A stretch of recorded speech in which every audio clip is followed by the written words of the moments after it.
When most people think of the fall of Rome, they imagine, as in the movies, wild barbarians storming the gates, legions being massacred, or emperors being poisoned and murdered in marble palaces of grandeur. But that is only partly true. Not completely. That is only the visible part of the collapses. So what is the invisible part then? Empires do not fall only from external attacks and betrayals. They decay from within. But how do they decay?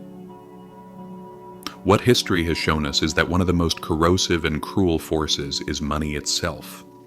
Rome did not fall only because of invasions or corruption. It fell because its currency collapsed. And the lessons to be learned from that collapse still apply to every ancient and modern economy that believes it can play tricks with money, deceive with it, and escape punishment while profiting from the game. The devastating echoes of Rome's monetary crisis repeated centuries later in Germany, Zimbabwe, and today's United States. People painfully learned how deceptive and fragile it is to trust money issued by governments. History showed humanity that real wealth is not in paper that can be printed by people, nor in the numbers on a screen or crypto investments, but in assets that retain or even increase their value when those fail. For thousands of years, the backbone of Rome's economy was the silver denarius. First minted in the early 200s BC, this coin was nearly pure silver and was the most reliable form of value throughout the empire's lands as well as in neighboring states. Roman soldiers were paid with it, merchants demanded it in exchange for goods or services, and ordinary people invested their wealth in this coin. The denarius was not just money. It was a symbol of the empire's trust in metal form. In short, the empire's strength and the value of its coins were inseparably linked. As long as people believed in and trusted Rome, they also believed in the power of its silver money. But running such a vast empire was difficult, and its expenses were costly. The legions had to be paid, roads and aqueducts had to be built, and wars, no matter what, had to be financed. In the 2nd century AD, Roman soldiers were struggling for resources to defend the borders against the wild Germanic tribes, to hold the east against the Parthians, and to deal with internal unrest and rebellions. The tax revenues collected from the people or from wars could not cover the military expenses, so those at the head of the empire turned to a very old trick, one that carried heavy consequences. And what was that dangerous trick? During the reign of Emperor Augustus, the denarius, the currency of the time, contained about 95% pure silver. By the beginning of the 3rd century, under the rule of Caracalla, this ratio had fallen over time to around 50%. By the mid-3rd century, during the reign of Gallienus, the silver coin denarius contained less than 5% silver. It could no longer even be called a silver coin, because over the years, as worthless metals were added into it, it gradually lost its strength and value. People could see and feel this change. As the empire betrayed its own money, the sense of trust also dissolved and disappeared. What followed was inflation. Prices of basic goods that people needed began to rise because the currency was no longer tied to any real value. Soldiers demanded higher pay to cope with the increasing costs. Merchants stopped accepting the so-called silver coins that had lost their value and preferred to trade or get paid in gold instead. Local economies and administrations suffered directly because the currency was no longer reliable, and this instability spread through all trade. And as trust declined, emperors minted even cheaper coins. This cycle became a vicious loop that repeated itself countless times throughout inflationary history. During the crisis of the 3rd century, Rome experienced nearly 50 years of chaos with tragic consequences: invasions, plagues, civil wars, rebellions, and economic collapse. Emperors rose and fell at a dizzying pace. Some emperors even sat on the throne for only a few months before dying. Behind all this political drama lay a fragile financial system. Rising taxes were demanded in increasingly worthless coins. Trade networks were damaged or fragmented. The Roman government tried numerous desperate and ineffective measures to keep the system alive, from price controls to compulsory labor systems. but none of them succeeded. In 301 AD, Emperor Diocletian issued the edict on maximum prices, fixing the costs of over 1,000 goods and services, from the price of basic grains to workers' wages. Those who failed to comply with or abused these rules were punished by death. The decree was a total disaster for the people already struggling through hardship. When money itself had lost its value, no law or decree could control prices. As a result, monopoly and black market activities exploded, and nearly the entire trade system run by official institutions collapsed. But to recover from this, bold steps had to be taken. There was one man who could take those steps, and who was he, and how did he do it? The new emperor, Constantine the Great, who devised plans to save the empire from this crisis, introduced around 312 AD a gold coin called the solidus, minted with consistent purity. Although such a move carried dangerous risks, within a short time it restored confidence and stability among the people. This trust endured for centuries in the Eastern Roman Empire. But the Western Empire, which failed to take such steps, was already fatally weakened. The devaluation of the denarius had hollowed out the economic core of the Western Roman Empire. Armies could no longer be sustained, trade networks were broken, and trust was lost. And what happened to those who couldn't take these bold steps? During the reign of Caracalla, in 215 AD, the emperor introduced a new currency called the Antoninianus. This new coin was valued at 2 denarii, but its silver content was only about 1.5 to 1.6%. It was a plan that allowed the emperor to mint more coins with less silver. People gradually abandoned the denarius, which had already lost much of its value, and began to prefer the new coin instead. As the demand for currency increased, the natural result of minting more money with less silver was accelerating inflation. Prices rose, and taxes demanded more silver in payment. Despite minting larger quantities of coins with less silver, the imperial treasury fell deeper into a financial deadlock. By around 250 AD, under the reign of Emperor Philip the Arab, imperdious as mentioned in some texts, the coins being minted contained just under 40% silver. Ordinary Romans could see the difference, but the coin surfaces had been treated in such a way that they still appeared to be of high purity. During the reign of Claudius Gothicus, the remaining coins had become almost completely worthless. They contained only a thin silver coating, and the actual silver value had dropped from around 40% to as low as 2%. As the territorial size of the Roman Empire, its ever-increasing military expenses and administrative costs, combined with the decline in the silver content of its coinage, the currency system of the period began to collapse systematically. Each reform and attempt at economic renewal provided only temporary relief, but was far from a lasting solution. Toward the end of the 3rd century, Emperor Aurelian replaced the Antoninianus with a heavier coin containing about 5% silver. Although this was an important step toward restoring stability, it too proved to be only a temporary fix. So, have similar things happened in more recent history? The answer is yes, they have, and they still are. In the modern era, we can observe similar examples. After World War I, defeated Germany began printing its own currency, the mark, to pay the heavy reparations imposed by the Treaty of Versailles. So much money was printed that by 1923, hyperinflation reached its peak. People were paying 200 billion marks for a loaf of bread by autumn of that year. The banknotes needed to buy a single loaf were physically larger in volume than the bread itself. People carried their wages not in pockets, but in wheelbarrows. In short, the value of money vanished compared to other assets, and people's savings evaporated. While the general population was crushed by inflation, those who owned real assets became even stronger. In the early 2000s, Zimbabwe followed a similar path. Land seizures, the collapse of agriculture, and the decline of manufacturing and production forced the government to print more money. As a result of this excessive printing, annual inflation reached 89.7 sextillion% in 2008. Money became completely worthless. Citizens of the country no longer used their own currency, but were forced to conduct business and live using foreign currencies or tangible assets. Could something like this happen to a superpower such as the United States? There are many Americans living in the U.S. who are unaware that the path towards such a scenario has already been paved in their own recent history.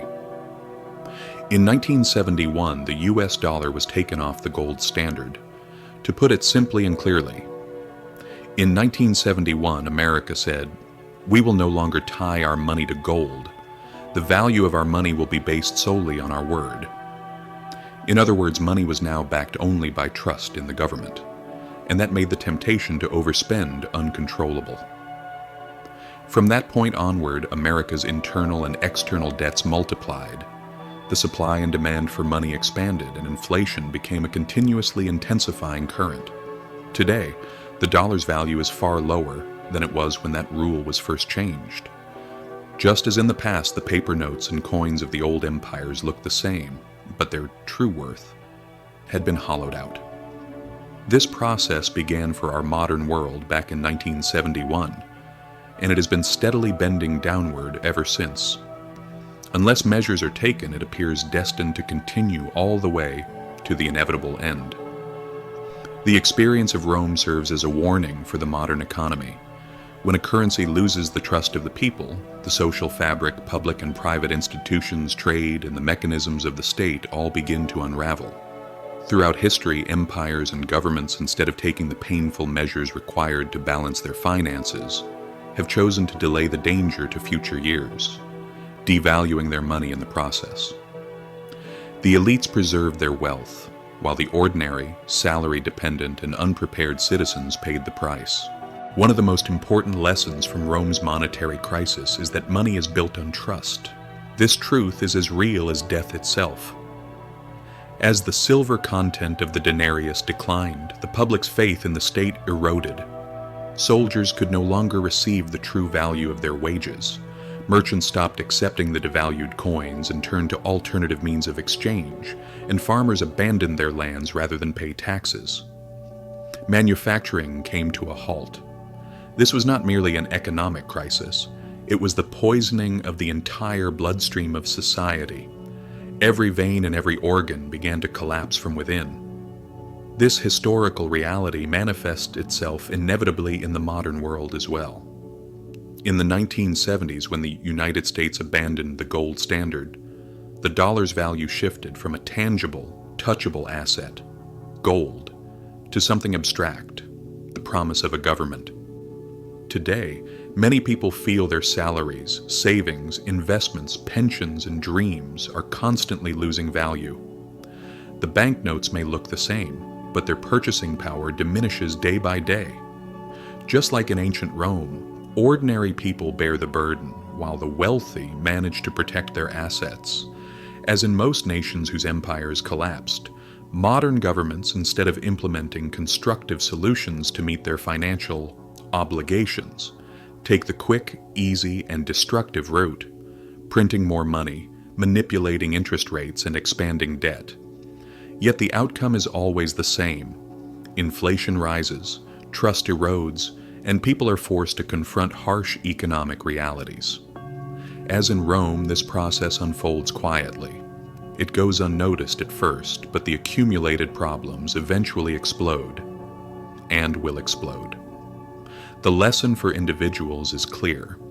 Wealth is not merely what appears on paper, in bank accounts, or in digital currencies. When trust evaporates, these lose their meaning. True value lies in tangible and sustainable assets, gold, land, productive enterprises, and skills. The citizens of ancient Rome learned this the hard way, and modern nations are learning it too. We are just as prone to repeating the same mistakes. Moreover, crises never come solely in economic form. They affect every dimension of society. When money loses its value, social trust, safety, and stability also erode. Trade networks disintegrate, contracts collapse, and armies become unsustainable. Long before the barbarians reached the gates of Rome, the treasuries had already been emptied and public confidence destroyed. The epic battles we see in Hollywood films were merely the final act, the visible consequence of decades of lost trust and devalued currency. In today's modern economies, crises begin the same way, with the erosion of trust and the decay of money spreading like a domino effect, shaking every layer of society. Rome's monetary collapse was directly tied to the fall of the state itself. When money becomes worthless, laws lose their power. The only way to prevent such collapse is through painful but necessary reforms and the courage to restore balance. History, in this sense, opens a window for us to draw lessons for the modern world. Reforms can stop a crisis, but without trust, no law or coin can ever hold value. As we mentioned in the early 2000s, Zimbabwe failed to keep its own currency valuable and was eventually forced to trade with the US dollar or the South African rand.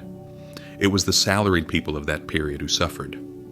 When the United States removed the dollar from the gold standard in 1971, it showed everyone that the paper money system was based on trust tied to the words of countries. However, no matter who it is, to whether China, America, or any other country in the world, people understand whether it is safe or not according to the actions and works of governments. Accordingly, if the governments are strong, there's no problem, but if not, crises and collapses are inevitable. The lessons of Rome stand before us again thousands of years later. So what should or should not be done to prevent collapses before crises leave deeper impacts? The way to prevent crises is not by stupidly printing more money, increasing nominal value, or making tax reforms. Yes, these are not useless, but they only act as temporary bandages and provide momentary relief. The real task is to ensure the trust in money and to preserve the public's faith by strengthening their connection with the system. To maintain the reliability of money, it must be applied even at the cost of painful measures. The examples of this exist in the pages of history. The reforms of Diocletian and Constantine show the awareness of this truth. But even these reforms cannot provide protection against problems that will still be repeated in modern economies, because it has been said many times that the value of money depends on trust, not just on the amount of metal, but on the trust of all the people who make up society. Therefore, it is to implement reforms that the general public will sincerely support, by making plans and applications that will not undermine people's trust. These final reforms of Rome also indicate and show us this. Every crisis contains a lesson, and when trust is lost, the power of money diminishes and even ends. The collapse of economic systems becomes inevitable. Modern examples reveal how societies that do not understand these lessons go through similar paths and suffer. The reality of ensuring that the stability that countries, governments, and superpowers must provide is permanent. The people of Rome could never have imagined that their coins would one day become worthless. The Germans of 1913 could never have imagined that their wheelbarrows full of marks would become less valuable than wood for fuel. Today we may face a similar test. In other words, financial awareness is not only about investing, but also about understanding how the monetary system works and its delicate vulnerabilities. As a result, the monetary crisis of Rome, buried in the dusty pages of history, shows us this. Economic systems slowly deteriorate when there is no environment of trust, but when trust evaporates, the collapse comes very suddenly and rapidly. The lesson for us to take is not only to protect wealth, but also to observe the workings and weak points of the monetary system, to make conscious decisions by seeing the growth opportunities as well as surviving in these periods. As is known, crises are an ending for some and an opportunity to rise for others. Today, valuable assets such as gold, land, manufacturing, and productivity should be known to provide security against the dangers that the Romans experienced painfully 2,000 years ago. Is it correct to say that as a result of strong policies or actions of governments, millions of new people benefit more from them? The truth of the matter, and what history is trying to tell us, is that from Rome to Zimbabwe, from China to today's United States, the same cycle repeats. Because history consists of merciless repetitions. The value and power of money can be played with through the right or wrong policies of governments. The ironic part is this: while the great gains arising from the good policies of governments do not benefit the millions of salaried workers, almost all of the benefits go to the small elite sections instead of the people. However, the consequences of the loss or disappearance of the environment of trust due to bad policies and actions are paid over time by the masses that make up millions of people. When human beings, me, you, all of us, begin to question our own savings and our connection to the system, we can see that the lessons and results that ancient Rome gave 2,000 years ago have their counterparts in today's world. If you liked it or found it helpful, you can subscribe, like, or share. The choice is yours. See you in the next video. Bye.